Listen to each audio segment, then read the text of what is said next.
இன்னைக்கு பிரதமருடைய ஸ்பீச் எப்படி நிறைய விஷயங்களை சுட்டி காட்டி பேசுறாரு. சட்டம் ஒழுங்கு பிரச்சனை, முதலமைச்சர் குடும்பம் எப்படி இருக்கு, லோக்கல் மினிஸ்டருடைய ஊழல், இப்படி பல விஷயத்தை சுட்டி காட்டி பேசுறாரு.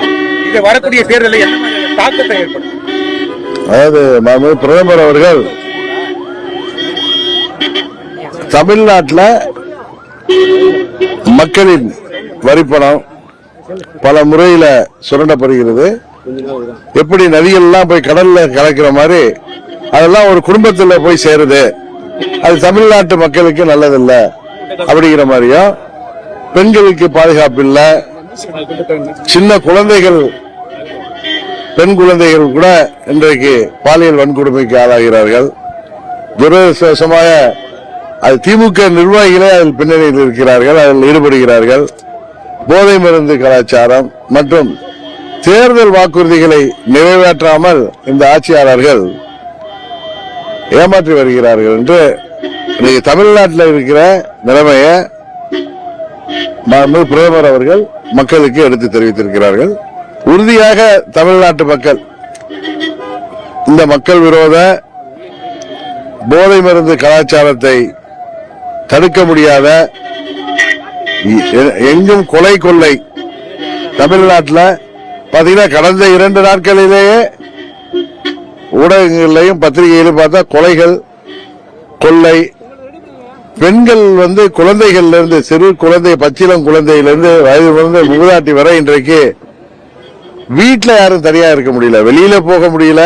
வீட்டில் தனியா இருப்பவர்களுக்கும் இன்றைக்கு பாலியல் வன்கொடுமை, கொலைகள் என சட்டம் ஒழுங்கு சுத்தமாக கெட்டு போய் கிடக்கிறது. பாத்தீங்கன்னா பாராளுமன்ற உறுப்பினர், சிவகங்கை பாராளுமன்ற உறுப்பினர் கார்த்திக் சிதம்பரம் அவர்களது அலுவலகத்திலேயே பெட்ரோல் குண்டு வீசப்பட்டிருக்கு.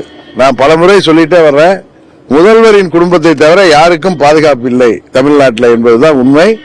இன்னைக்கு பாத்தீங்கன்னா முன்னாள் மத்திய அமைச்சரும் மூத்த காங்கிரஸ் தலைவருமாகிய ப. சிதம்பரம் அவர்களின் தொகுதியில அவரது மகன் திரு கார்த்திக் சிதம்பரம் பாராளுமன்ற உறுப்பினர் அலுவலகத்திலேயே பெட்ரோல் குண்டு வீசப்படுகின்ற அளவிற்கு சட்டம் ஒழுங்கு சந்திச்சிருக்கிறது.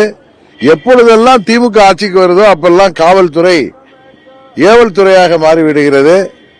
இங்கே எங்கு பார்த்தாலும் கொலை, கொள்ளை, கனிம வள கொள்ளை, தட்டி கேட்ப அதிகாரிகளாக இருந்தாலும் ஆர்வலர்களாக இருந்தாலும் யாராலும் எல்லோரும் அவர்கள் மிரட்டப்படுகிறார்கள் அல்லது அவர்கள் கொலை செய்யப்படுகிறார்கள். இன்றைக்கு தமிழ்நாட்டில் நடக்கிறது ஒரு ஜங்கிள் ராஜ்யம்பாங்கல்ல, காட்டாட்சி நடக்குது. இது முதல்வர் இதெல்லாம் மறப்பதற்காக, விளம்பரத்திற்காக பல்வேறு கூட்டங்களை பல இடங்கள்ல கூட்டுறாங்க. இப்ப திருச்சியில மாநாடு நடத்துறாங்க, மாநில மாநாடு. 5 லட்சம் பேர், 10 லட்சம் பேர் அவரை சேர்ந்து, இதுக்கெல்லாம் பணம் எங்கிருந்து வந்தது?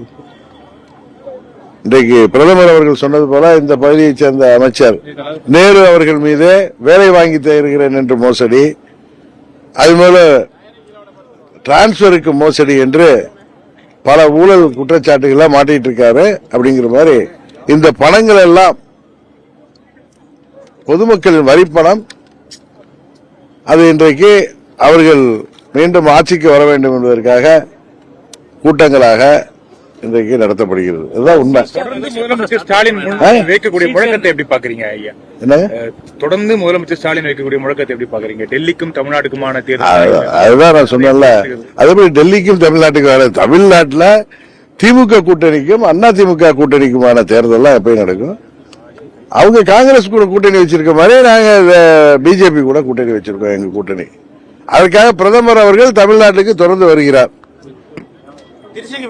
அதனால ஆனா அவங்க காங்கிரஸ் தலைவர்கள், பெரிய தலைவர்கள் யாரும் இன்று வரை இங்க வந்ததாகவே தெரியவில்லை. அவங்க முடிச்சிட்டாங்கன்னா அவங்க இன்னும் எவ்வளவு சண்டை நடந்து அனௌன்ஸ் பண்ணல, இன்னும் அனௌன்ஸ் பண்ணாங்களா யாராருக்கு எவ்வளவு தொகுதி, எல்லா கூட்டணி எல்லாருக்கும். அதிமுக தலைமையான கூட்டணி எதுக்காக வெயிட் பண்ணதுன்னு எடுத்துக்கலாம். விஜய் ஏதாவது வருகை? இல்ல அப்படிலாம் ஒண்ணு இல்ல, வாய்ப்புகள் இருக்கா சார்? இல்ல அப்படி எதுவும் இல்ல. சுமூகமாக நடைபெற்று எல்லா கட்சிகளும் ஒற்றுமையாக தேர்தலில் போட்டிடுவோம். அதுக்கு முன்னெடுப்பு எடுத்திருக்காங்களா விஜய்? இல்ல விஜய் சம்பந்தமாக நாங்க எதுவும் பேசல. அது நீங்க தான் சொல்றீங்க. பொதுவாக இன்னைக்கு சாயங்காலம் கேட்டப்ப நான் சொன்ன மீட்டிங் போறது முன்னாடி ஒரு கூட்டணியில இன்னும் புதிய கட்சிகள் வருவது கூட்டணிக்கு பலம் சேர்க்குங்கிற அடிப்படையில சொன்னதே தவிர திரு விஜய் அவர்கள் கட்சியை பற்றி பேசுவது பற்றி எதுவும் எந்த தகவலும் யாரும் பகிர்ந்து கொள்ளவில்லை. திரு சசிகலா அவர்களை கூட்டணிக்கு வந்து வரவேற்க தயாருங்களா சார்?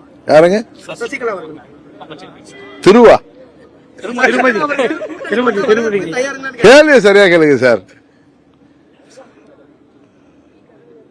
உங்கள் யூகங்களுக்கெல்லாம் நான் இந்த நேரத்தில் பதில் சொல்ல முடியாது, பொறுத்திருந்து பாருங்க. பேச்சுவார்த்தை நடைபெற்றிருக்கிறது சார். யூகங்களுக்கு நான் பதில் சொல்ல முடியாது. வேற